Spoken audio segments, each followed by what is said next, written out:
Huwag ka mag-alala, Tore, kasi matagal ko na talaga gusto makabugbog ng unggoy. Kung gusto mo lang talaga ng suntukan, bakit kailangan mo pa ng charity? Why do you need kailangan mo pang gamitin yung nangyayari ngayon na baha dyan sa Metro Manila? If you're really serious about this, kung gusto mo yung charity na yan and you've laid some conditions, then let me lay my own conditions for the event. Kung serious ka talaga ha, these are my conditions. Pakiusapan mo yung amo mo na presidente and let it come out of his mouth that all elected officials should undergo a hair follicle drug test. Papalagan ko yung charity mo na yan. Wala problema. Kung if it will answer the issues nitong bansa natin, I can do that. So, yun mga pre, no? Yun, si Basti po talaga ay, bilib po ako dito, no? Ano talaga siya? Daga ng Davao, no? Ikaw naman kasi, yung nagsabing susuntukin mo si General Torre. Hindi naman po si General Torre yung nanguna. Nung pinalagan ka, nabakla ka. Bakla ka talaga eh. Kasi hindi ka pumapalag. Ikaw mismo yung naglabas. Na, oy! Suntukin kita eh. Diba? Nung pinalagan ka, naulol ka. So, sa madaling salita, hindi po papalag si Baste. So, ngayon, siya pa yung may ganang magbigay ng mga kondisyones. Kondisyones daw na, oy, kung gusto mo talagang palagang kita, ito yung mga kondisyones ko, ilalatag ko. Teka lang, Baste, ikaw yung naghamon na. Nung pinalagan ka, naulol ka. Anyari? So, ito po yung ating bibigyan na reaction ngayon. Himay-himayin po natin, mga pre. Isa-isahin po natin. Pinarinig ko lang sa inyo ng buo, and then isa-isahin po natin ito. O yung kanyang kayabangan. Diba? Marami na pong palusot. Palusot pa more. Pag bading ka, ay magpalusot ka na lang. Diba? Ay ganun lang naman. Pag nababakla ka, magpalusot ka na lang para hindi masyadong halata. Diba? Para hindi po halata. Anyway, bago po tayo magtuloy-tuloy, ayan, kung bago pa lang dito sa ating YouTube channel, huwag kalimutang mag-like, share, subscribe para naman po maging updated ka sa lahat ng mga uploads natin. Ayan, syempre, no? May TikTok po tayo, may Facebook page po tayo. Ayan, sana po ay inyong suportahan yung ating mga social media accounts. Nandyan po yan. So, ito na, no? At atin po itong isa-isahin. No? Itong kayabangan ni Bastos Duterte. Totoo naman Bastos naman di ba? Eto po. Mag-alala, Tore, kasi matagal ko na talaga gusto makabugbog ng unggoy. Ang daga, bubugbugin yung unggoy. Grabe, no? Meron tayong acting mayor dyan sa Davao na laitero. Abay, manalamin ka muna. Diba? Tingnan mo muna. Baka mamaya hangover ka na naman. Kaya nakakapagsalita ka ng ganyan, o kaya kargado ka. Nakakarga. Malakas yung amats. Kaya nakapagsalita ng ganyan. Baka lang ha, baka lang naman. Baka mamaya nakakain ng pulburon. Mga bangag pa naman yung mga empleyado dyan sa Davao. Ha? Baka lang naman kasi. Nanlalait na, gusto daw niyang makasuntok ng unggoy. Samantalang, paano ka makakasuntok ng gusto mong suntukin kung ikaw mismo daga? Kung ikaw mismo takot. Siguro sa isip mo lang sinusuntok mo. Isip mo lang yun. Pero hindi mo kayang gawin personally. Ay, pinagbibigyan ka na nga. Ngayon may mga kondisyonis ka na naman. Diba? Nababayot na. Kung gusto mo lang talaga ng suntukan, bakit kailangan mo pa ng charity? Alam mo, ano yun at least kahit paano basta makakatulong sa mga nasalanta ng bagyo. Kasi Si General Torre, maka-Pilipino, hindi naman maka-China eh. Ikaw, wala ka naman pake. Bakit pa kailangan ng charity? Wala ka naman talagang pake eh. Wala kang pake sa mga Pilipino. Eh, Davao nga, binabaha, iniiwan nyo eh. Diba? Oh. Huwag ka na magdahilan. Ha? Eh, pwede naman eh. Kung ako kay General Torre, o sige, wala ng charity. Boxing na lang. Pwede rin naman eh. Pero dahilan mo na lang yan na bakit pa kailangan ng charity. Palusot ba? Parang mema. Mema, sabi lang. Ah. Why do you need kailangan mo pang gamitin yung nangyayari ngayon na baha dyan sa Metro Manila? Palunok-lunok na nalalaway kasi natatakot. Lunok pa more. Bastos Duterte. Tuloy. If you're really serious about this, kung gusto mo yung charity na yan, and you've laid some conditions, then O sige, tanggalin na rin yung charity. Kung ako kay General Torre, dahil ayaw ni Baste na may charity kasi pag may charity pala, magbibigay siya ng kondisyones. So wala ng charity para wala na rin siyang kondisyon at para wala na siyang palusot. Eh gusto niya, sige. Mas okay nga yun eh. Diba? Eh magpapalusot kasi bakla. Maingay lang pero bakla. Magagawa mo kung babakla-bakla. Diba? Magagawa mo kung talagang takot. Matapang lang sa utak. Pero pag siya na yung gagawa, nauulol. Naduduwag, dinadaga. May daga sa dibdib. Oh. let me lay my own conditions for the event. Kung serious ka talaga ha, these are my conditions. Pakiusapan mo yung amo mo na presidente and let it come out of his mouth that all elected officials should undergo a hair follicle drug. Teka lang, hindi rin naman magiging presidente yung Pangulo ng Pilipinas eh. Ha? Kung hindi nagpa-drug test yan. At sino ka ba sa tingin mo para utusan yung mas mataas pa sa'yo? Hindi ka nga karespe-respeto. Mag-uutos ka pa. Kaya nga tinawag kang Baste, Bastos, Daga, Duterte. Oh. Tapos mag-uutos ka sa presidente ng Pilipinas. Anong connect ni PBBM doon sa issue ninyo ni General Torre? Ibukod mo yung kay Pangulo. Focus kayo sa issue nyo ni General Torre. Isisingit mo lang yung Pangulo eh, para may dahilan ka. Dahil takot ka, bakla ka. Ha? Totoo ba, bakla ka? Ako'y magtatanong. Kasi hindi ka pumapalagi. Ikaw yung naghamon. Ikaw pa rin yung umatras para kang siligong talaga. Mahangin. Nung inabon si Carbonell, pinuntahan ni Carbonell, si Digong nagtago sa kanyang brief.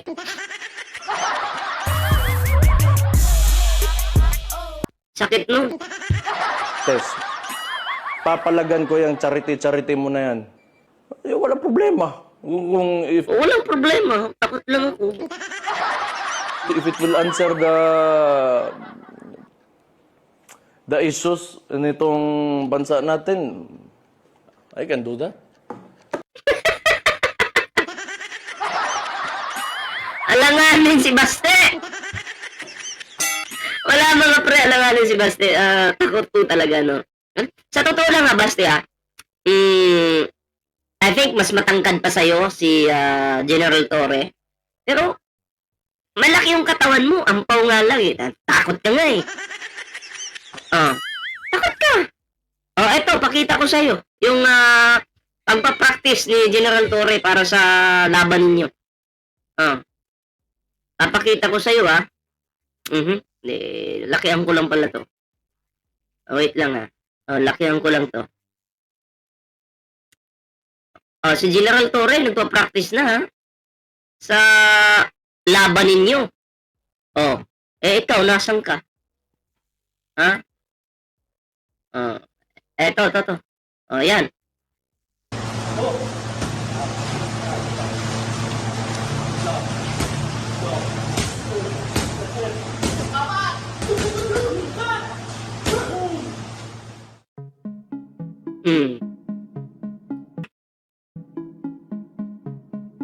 Hindi. Hindi naman yung buong video yung ipapakita ko. Yung training lang niya. Asan na ba yung training niya? Tingnan natin ito. Yan.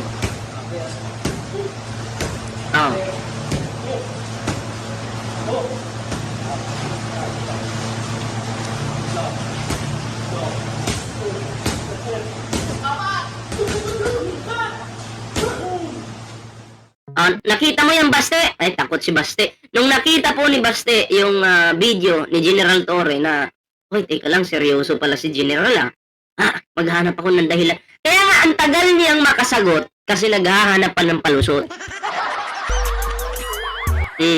Totoo yan, naghahanap pa ng palusot si Baste. No? O, tingnan natin yung sagot ni Baste dito. Vice Baste, kung tuloy niya. Pero mag-set up na kami na rin. Magsisit up na pala ng ring Baste yung. Si Baste talaga, wala talaga. Ang tinatawag nilang Agila ng Davao na si Digong, no? Pati yung mga anak niya, ano pala, hindi pala Agila. Ano pala? Daga ng Davao. Yung pala yung katotohanan dyan. Anyway, magre-reaction po tayo doon kay J. Guevara, no? Sa kanyang hamon po kay General Torre, no? Oo, pero bago po tayo mag-proceed doon mga pre, bigyan muna natin ng reaction itong impeachment laban dito kay Sara Duterte. Ayan sagip, busy, gamit ang kapangyarihan. Ipaaabot sa taong bayan, may mga impormasyon, ayan may mga impormasyon na ang Korte Suprema ay magdideklara na hindi constitutional ang impeachment case laban kay VP Sara Duterte. Umano'y pangungunahan ito ng 12 justices ng Korte Suprema na itinalaga ni dating Pangulong Duterte. Ang ponente raw ng desisyon ay si Justice Marvic Leonen na itinalaga ni Pinoy marahil para bigyan ng kunwari na kredibilidad sa mata ng mga dilawan o oposisyon. Kung mangyayari ito, maaantala o tuluyang matipigilan ang pagsisimula ng impeachment trial na nakatakda kaagad pagkatapos ng SONA. May hinala ring ito ang dahilan kung bakit sina Senador Chis Escudero at Joel Villanueva ay nagnanais ipagpaliban ang trial hanggang Agosto 4 upang bigyang panahon ang Korte Suprema na mailabas ang desisyon. Dinidelay nila ito mga pre, diba? Sino ang pinoprotektahan? Natural, yung i-impeach. Dapat ibasura ito hanggat hindi nadidinig o nakikita ang mga ebidensya sa impeachment court. Ayan so, meron palang mga itinanim si Digong na pag siya ay bumaba sa pagkapangulo, yun din yung magsasagip sa kanya. No? At lalong-lalo na dito sa kanyang mga anak. So, dapat po talagang ma-actionan ito, no? Kasi hindi po ito makatao. Kung mangyayari po yan, wala na pong kwenta talaga yung batas natin dito sa Pilipinas. Diba? Kasi ang pangit na parang isang pamilya na lang po ang pinaglilingkuran. Hindi na po maganda. Diba? So, dapat po, para sa akin, etong impeachment trial na ito, ay dapat po matuloy para makita ng taong bayan yung mga ebidensya. Kasi kung wala ka naman talagang ginawa, wala ka naman talagang kasalanan, bakit ka matatakot? Diba? Ano kaya nakatakot mo? Mas maganda nga yun sabi nga ni Senator Rapi Tulfo pabor siya dun sa impeachment laban dito kay Sara Duterte para kahit paano, madepensahan po ni Sara Duterte yung kanyang sarili. At makita ng taong bayan kung ano ba talaga yung mga ebidensya, di ba? Bakit matatakot itong mga dutais? Di ba? Grabe. Dapat po sana yung mga araw Duterte dyan, na nandyan sa gobyerno ngayon, dapat mawala na sila ng posisyon dyan sa gobyerno. Kasi hindi po sila para sa Pilipino. Para po sila sa isang pamilya lang. Para sila sa mga Duterte lang. O, anong mapapala natin kung ganun? Kung palaging ganun? Kaya gusto nilang i-delay yung impeachment kasi may isa pa pala silang inaasahan eh. Di ba?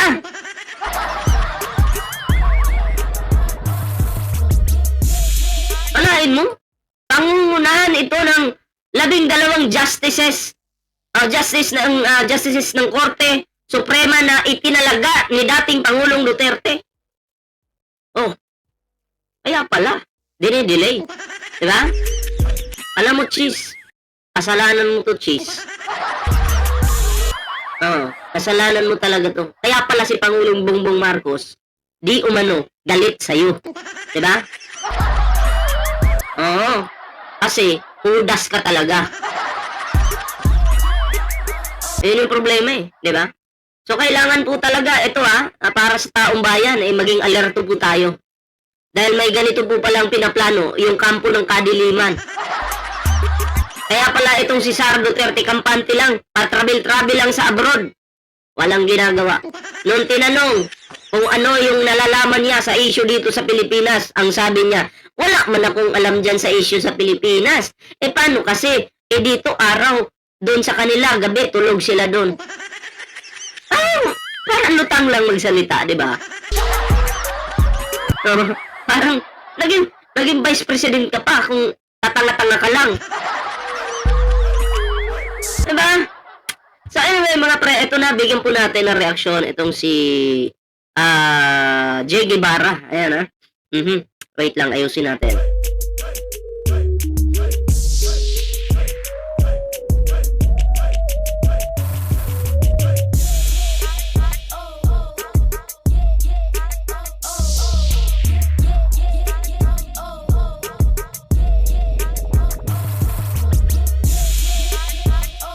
Okay, bigyan natin ng reaksyon si Hippopotamus, mga pre. Tuloy natin. Ayun na nga, no? At may sisiguraduhin lang ako kay Tore. Ito, mangyayari sa'yo pagtapos ng laban nating dalawa. Kapag kumasa ka. Bakit? Di ba, magti 3 years na, ako yung humamon sa'yo, naulol ka, hindi ka nagpakita. 3 years. Nung hinanap kita, hinamon kita, hindi ka nagpakita. Naulol ka. Nagtago ka sa panty ng nanay mo. Tapos ngayon si General Torre, hindi mo naman ka-level, pero nagpapapansin ka. Si Baste, yung kailangan. Hindi ikaw. Dumi ka lang ng kuko ni General Torre. Hindi kailangan ni General Torre na makipaglaban sa loob ng ring ng isang hippopotamus. Tapos sasabihin mo pa, no gloves, parang UFC lang yung laban. Teka lang. Totoo nga naman yung sabi nila. May iksi lang yung kamay mo. Baka hindi umabot. Tapos gusto mo talaga walang gloves. Ang yabang mo. Ang yabang mo. Yung motor mo nga lang na second hand. No? Hindi mo pa mabuhat. Hindi mo pa mabuhat. Ayari. Disgrasya ka. Kasi ampaw yung katawan mo. Kung gusto mo, tayo na lang. Tayo na lang magsuntukan. Ito, tatama to sa Sama ko pa yung pamilya mo Ito, yung pamilya mo, pagbubugbugin ko yan gusto mo ito? Sports tayo.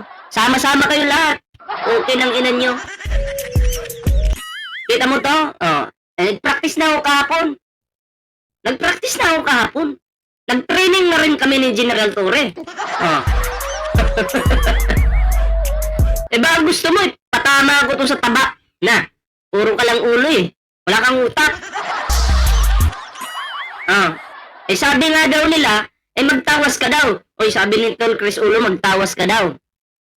Baka pag may lumaban ka nga naman, bigla kang manalo. Dahil ang baho ng kilikili mo. Pero advice ko sa'yo, huwag Huwag lang kilikili mo yung lagyan mo ng tawas, pati batok mo. Ha? Kasi amoy putok na rin yung batok mo. Yung batok mo, amoy putok na rin eh. Hindi na maganda eh. Diba? Kaya, please lang, pakiayos naman. Sa hamon ko sa'yo na maglaban tayo. Hindi. Unahin mo ko, tagal ko nang nag-antay. Alam mo, bubugbugin kita sa harapan ng pamilya mo eh. Ang tagal ko nang nag-antay na ikaw yung bubugbugin ko sa harapan ng pamilya mo. 3 years ago na. Ha? 3 years na. Hinamon kita. Gusto mo kayo pa ni Dada pag umpugin ko kayong dalawa? Sports lang naman eh. Sports lang naman. Ito, tatama to sa pagmumukha mo eh. Unahin ko yung taba mo. Patalsikin ko yung taba mo. May pahamon-hamon ka pa. Kaululan mo. Yun, ng tawag dito, charity match, boxing man or MMA. Pagbibigyan ko gusto. Boxing, MMA. Lugi ka doon, MMA. Bawal yung hayop makipaglaban sa loob ng ring. Ibabutamos ka. May ganun pala. Matanong ko lang sa'yo, Jay Guevara. Teka lang. Matanong ko lang pala sa'yo. Bakit ba, bangag na bangag ka, Jay? Bakit bangag na bangag ka? Ayari. Parang nakatira. Ano bang natira natin dyan? Parang pulang-pula yung mata. Itim na itim yung Anong tawag dito? Eye bags. Ayari, Jay. Yung mukha natin dyan, parang kinakalawang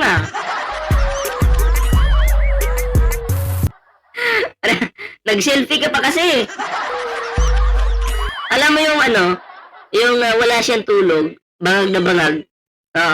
Bumatak ba? Sa bagay, hindi na nakakapagtaka yun. Yung bahay mo nga, pinuntahan ng barangay eh. Dahil, di umano, ginahasa mo yung minor sa pamamahay mo. Diba? Sa bagay, mukha pa lang nito manyakis na. Tingnan niyo naman yung mukha. Diba? Bangag na bangag sige, tuloy tayo dito sa reaksyon natin sa kupal. Gusto mo, walang gloves, wala lahat, walang mouthpiece, walang mga protect. Nagma-mouthpiece pala yung hippopotamus. Yun, kahit saan game ako. Ito lang sinusure ko sa'yo. Ito lang sinusure ko sa'yo, General Torre. Mangyayari sa'yo to. Yan Ito yung fake news dati. Diyan nakasuhan yung ibang alagad ni Dutae. Kasi pinapalabas po nila na siya po, yung nakahiga po dyan ay si General Torre. So, cyber libel yun. Kaya nasampahan ng kaso yung mga bobo. Yung iba pa nga, umiyak dahil pinasok ng kapulisan yung bahay. Diba? Ngayon, nasa na sila? Baka nakakulong na. Diba? So, ito pa, bigyan natin ng reaksyon yung isang video niya, mga pre. Yung kanyang kaululan. Yun, shoutout kay General Torre. Pulang-pula yung mata, batak na batak Kasi parang nangihinayang kami kay Baste. Kita niyo yung mata? Nangihinayang kayo kay Baste. Kasi bakla yung amo nyo? Tanong lang naman. Bakla ba yung amo nyo? Kaya nangihinayang ka? Hindi nga pumapalag no? Ang daming dahilan Pag siya yung lalaban sa'yo, siguro mas maganda kung ako na lang, na pag-usapan na rin namin. Scammer, lalaban kay General Torre. Banateros, na ako na lang yung lalaban sa'yo. Kahit paano naman tsaka yung boxing gusto ko yung sa UFC ba? Ayaw na lang. Ayaw ko rin ng UFC. Yung style nila, ayaw ko ng ganun Gusto ko saksakan tayong dalawa. Saksakan, hawak ako kutsilyo, nakatali tayo. Sisiguraduhin ko sa'yo, ligwa ka talaga. Oh, wag na yung UFC, pukin ang ina mo ka. Ayop ka. Kakatayin kita sa harapan ng pamilya mo. Ano, gusto mo? Gusto mo sa loob pa tayo ng drum, magsaksakan tayong dalawa. Ano gusto mo, Jiggy Barra? Hahantingin na kita, hanapin kita? Ha? Sports lang naman eh. Hanapin na kita. Gusto mo? Kutsilyo sa'yo, sa akin kutsilyo. Oh.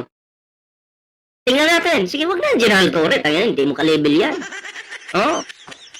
Hindi ka papatulan nun. Di ba? Ako na papatol sa'yo. Oh, gusto nyo, kayang bayaderos nyo, pumila kayo. Papilahin ko kayo. Saksakan tayo. Hindi ako nagbibiro, pukin ng ina. Oh. Pila ka. Draw tayo. Ano? Ayaw ko wala ng boxing. Ako, ayaw ko rin ng mga masakit pa sa katawan yan, masakit pa sa kamay yan. Doon na tayo sa mas masakit. Diba?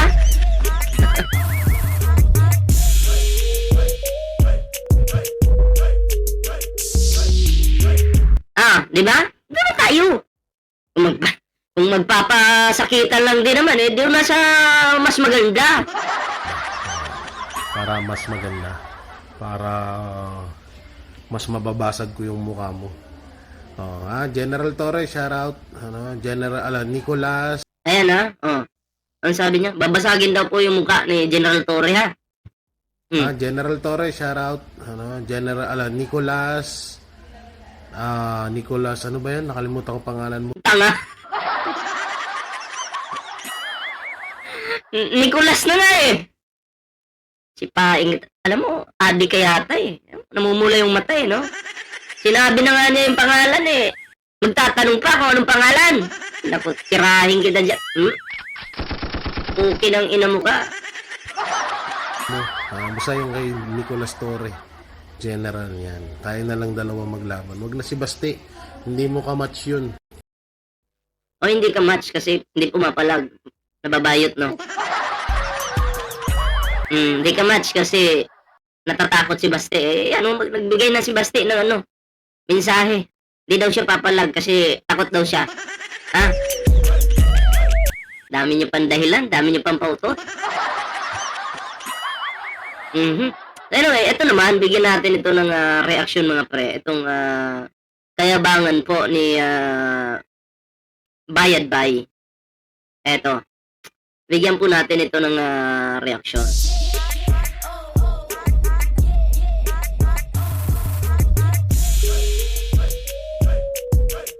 Wait lang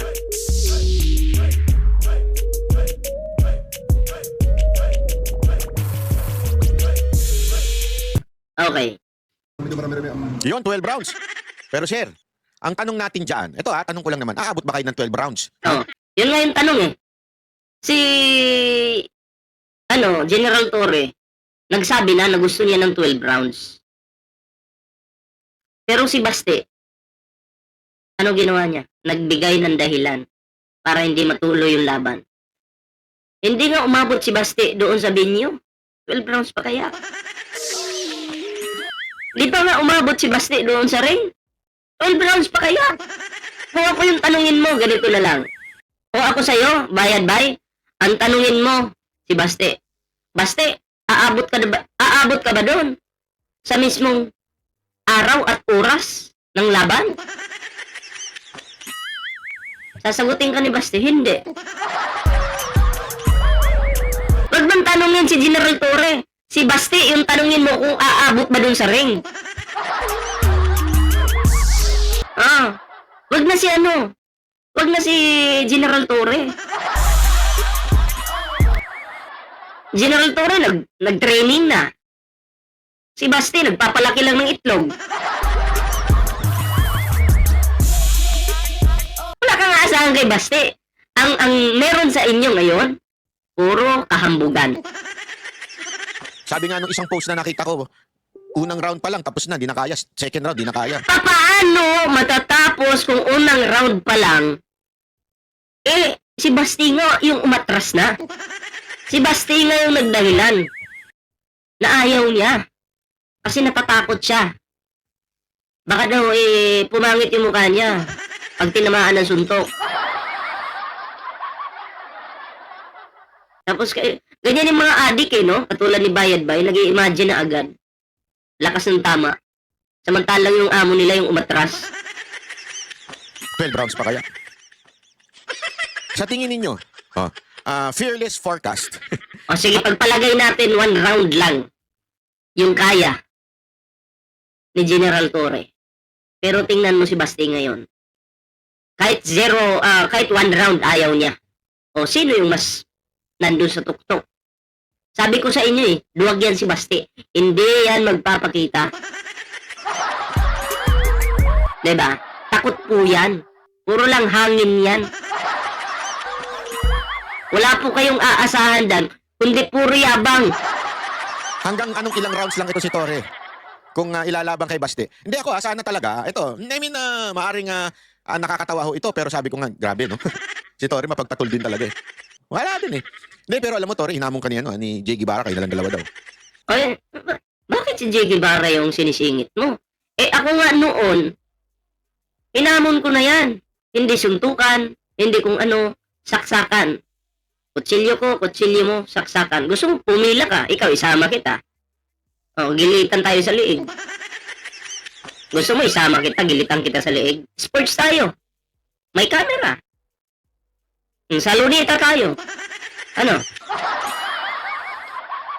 Sama mo na si Dada, papilahin ko kayo, promise.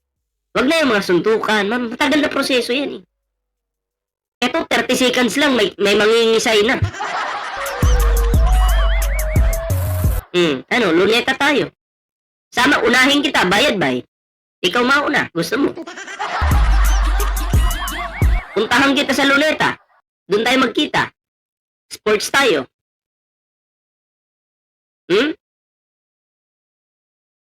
Dalhin mo yung pamilya mo. Papakita ko kung paano ka mangisay. Wala namang problema. Sports naman eh. Papakita ko lang, ito po si si Bayad Bay.